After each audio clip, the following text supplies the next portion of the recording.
ईश्वर से दुआ।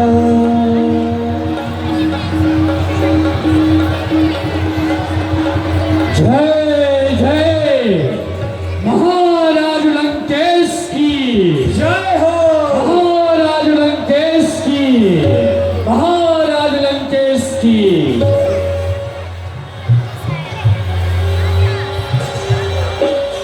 महाराज जय शिव। जय शिव। कहो सेवक, जी महाराज। क्या समाचार लेकर के आए हो? महाराज बुआ जी आई हुई है जो कि आपसे कनेक्शन मिलना चाहती है। उसे रोका क्यों? सरकार आपकी आज्ञा नहीं मिली। आदर पूर्वक उसे सभा में उपस्थित करो। जैसी आज्ञा महाराज। आओ बुआ जी आओ और बताओ क्या हुआ। ओ भैया हो भैया, ओ भैया हो भैया, ओ भैया हो भैया। बहन सुपनखे, ये तुम्हारी कैसी दुर्दशा? नाक कटा नकती हो आई, चेहरा लहू लुहान हुआ। बहन सुपनखे, ये तो बता किसने तेरा ये हाल किया? किस जालिम ने की ये जरूरत, किसकी आई बुरी घड़ी? जीने से कौन बेजार हुआ और मौत से किसकी आंख लड़ी? हे भाई, करह पान सो बहुदिन राती, सुने नहीं तब सिर पर याद आती। मटका से बनकर लेते हो और दिन रात सोते रहते हो। तुम्हें यह भी नहीं चिंता है कि तुम्हारे राज्य में क्या हो रहा है? भैया, नीति के बिना राजा राजा नहीं रह सकता। अगर अपने राज्य का, अपने राज्य कोष का स्वयं अगर वह सूचना समाचार दिन प्रतिदिन नहीं लेता तो राजा राजा नहीं रह जाएगा, न उसका राज्य रह सकता है। भैया, सुंदर कर्म करें और अपने इष्ट को समर्पित न करें तो कर्म अकर्म में बदल जाता है। संगत जति कुमंत्र राजा। भैया, विषयों के संजोग से यतियों का नाश हो जाता है, कुमंत्रणा से राजा का नाश हो जाता है। रिपुरुष पाप सम अहिकन ये नहीं छोट करी। भैया, शत्रु को कभी छोटा नहीं समझना चाहिए, अग्नि को कभी छोटा करके नहीं समझना चाहिए, सर्प को कभी छोटा करके नहीं समझना चाहिए। अरे दस्कंदर, तुम्हारे रहते हुए तुम्हारे भांड की ये दशा कि मैं नाक कान से विहीन हो जाऊं। बहन सुपनखे, ये अनाचार और ये दुराचार क्या खरदूषण से कहा नहीं? उसका तो वही अखाड़ा था, क्या कुलभूषण से कहा नहीं? पर 14,000 सेना को लेकर के मेरा भाई खरदूषण रहता है। क्या तुमने ये दुराचार क्या करके खरदूषण से नहीं कहा? भैया, वो सब समाचार मैंने खरदूषण भैया से सुनाया। अयोध्या के रहने वाले 2 राजकुमार पंचवटी में डेरा डाल रखे हैं। बड़ा वाला श्याम शरीर वाला, वो इतना सुंदर है कि करोड़ों कामदेव की सुंदरता को फीकी करने वाली उसकी सुंदरता है। हे दशानन, जिनके बल को पाकर संत जन निर्भीक होकर वन में विचरते हैं, उनके कर्म को मैंने अनुभव किया। ऐसा अनुभव हुआ कि वो अपने कर्म से इस पृथ्वी को निशाचर से हीन कर देंगे। भैया, उनके साथ में एक सुंदर नारी, करोड़ों रथ की सुंदरता को फीकी करने वाली उसकी सुंदरता है। मैंने अपने मन में सोचा, त्रिलोक में जो सबसे सुंदर वस्तु होती है लंका में पाई जाती है, ये सुंदरता लंका में शोभा पाने लायक है। भावना को लेकर उस नारी से मिलने के लिए गई। उसका छोटा भाई जिसका नाम है लक्ष्मण, उसने मेरा बड़ा उपहास किया। मैंने कहा, त्रिलोक विजेता दशग्रीव, मैं रावण की बहन हूँ, और उपहास करना शुरू किया और मुझे नाक कान से विहीन कर दिया। भैया, ये समाचार आपने कहा कि खरदूषण ने से कहा। हाँ कहा, 14,000 सेना सजकर भी गया, महाघोर संग्राम किया। वह सेना सजकर गया, वहां महाघोर संग्राम किया। पल भर में बड़े तपस्वी ने उन सबका काम तमाम किया। क्या कहा भाई? खामोशन मारा गया, मारा गया। मारा गया। अरे ऐसा मारा गया, मारा गया। ऐसा मारा गया कि रुधरों पर रुधरे पड़ती थी, लाशों पे लाशें पटती थी। मैं देख रही थी खड़ी खड़ी, उन सब की गर्दन कटती थी। भैया भैया सो पहला कहीं समझाए कर बल बोल सी बहु गया भवन यति सोच बस नींद परई नहीं सेवक बहन सुब्रखे को राज्य वैद्य सुखेन के पास ले जाकर के चिकित्सा करवाओ और आज की सभा यहीं पर समाप्त की जाती है। जैसी आज्ञा जाओ महाराज। तुमको। चलो हुआ, तुम्हारी नाक में लगवा देता हूँ दूसरी। सुर नर असुर नाग खगवाही मोरे अनुचर कह तो नाही।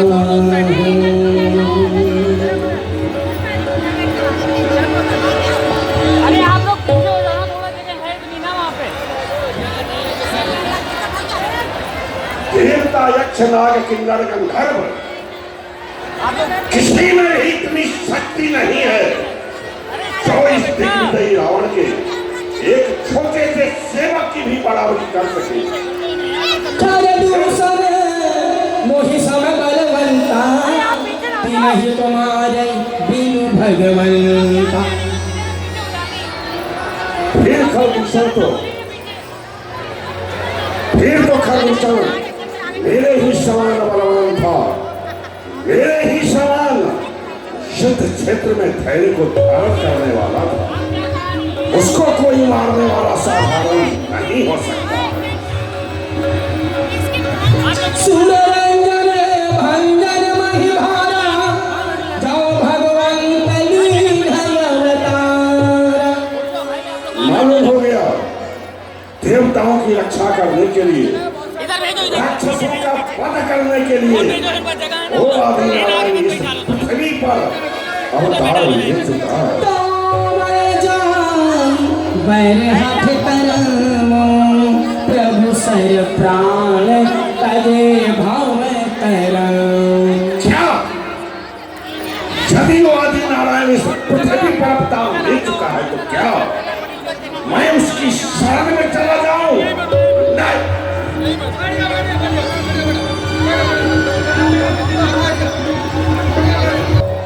और उसके बाण रूपी विमान पर बैठ करके उसके धाम को जाऊंगा। जाओ भूप सुत दो हरि हम नारी जीति रल दो। नहीं, यदि वो किसी साधारण राजकुमार के लड़के हैं तो मैं युद्ध क्षेत्र में उनका वध करूंगा और अपनी छाती को मैं शीतल करूंगा। चलता हूं अब मैं महामारीच के बाबू से, उनसे मिलता हूं और योजना बनाता हूं। बम महादेव, बोलो शंकर भगवान की। चल अकेले जान चरिता बस मारीच सिंधु तट जावा बस मारी बंदे शरण प्रभु की कैसे मोती पाएगा। यहाँ राम जस जुगती बनाई सुनहु सुन कथा सुनाई।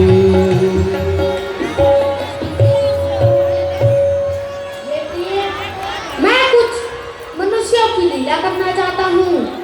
जब तक इस पृथ्वी से निशाचरों का नाश न कर दूं, तब तक तुम अग्नि में जाकर निवास करो।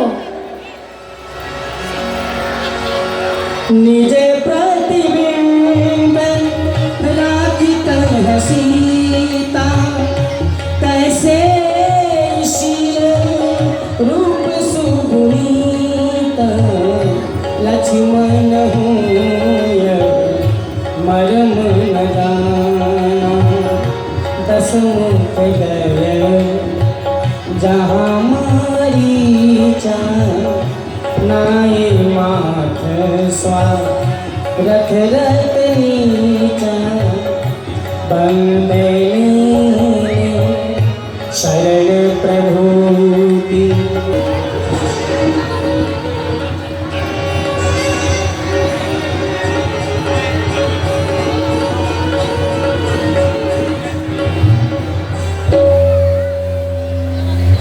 करी पूजा मारीच तन सादर पूछी बात कमन है तुमन व्यग्रयति अतसर आयो महाराज, आज अर्धरात्रि में आप अकेले हमारे पास आए हैं। आप बहुत व्यग्र दिखाई दे रहे हैं। कहिए महाराज, इस समय आने का कारण क्या है? कारण तुम हो। दसमुख सकल कथा कही आगे कही सहित अभिमान अभागे। मामा मारीच प्रणाम। जय हो। आने का कारण तुम हो मामा मारीच। मैं हूँ? हाँ तुम हो। आओ इधर आओ, बैठो मेरे पास आओ, मैं सारी बात तुम्हें बताता हूँ। आओ।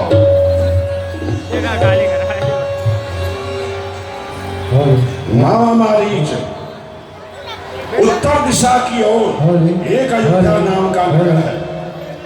वहां का राजा दशरथ, उनके दो पुत्र, जिसे उन्होंने गुणहीन बलहीन जान करके देश निकाला दे दिया है, वनवास दे दिया है, और वो आते आते इस समय पंचवटी में डेरा डाल दिया है। उसके साथ में एक सुंदर स्त्री भी है। बहन सुपर्णखा घूमते टहलते एक दिन पंचवटी में गई और उस सुंदर स्त्री को उसने देखा तो उससे मिलना चाहिए। इतने पर छोटे तपस्वी ने बहन को डांट और कान से ये क्या?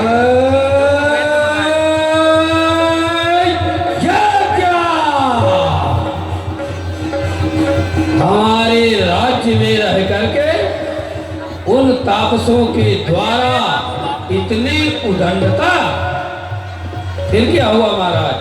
वहां से रोती चिल्लाती हुई मानस सुपर्णखा गई भाई खरदूषण के पास।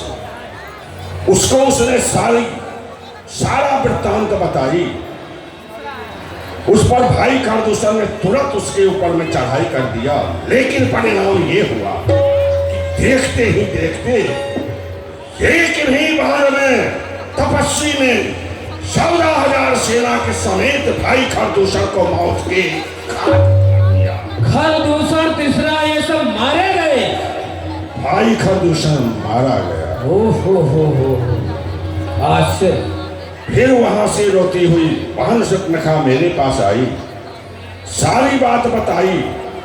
मैं तत्काल युद्ध करना उचित नहीं समझा। मारीच,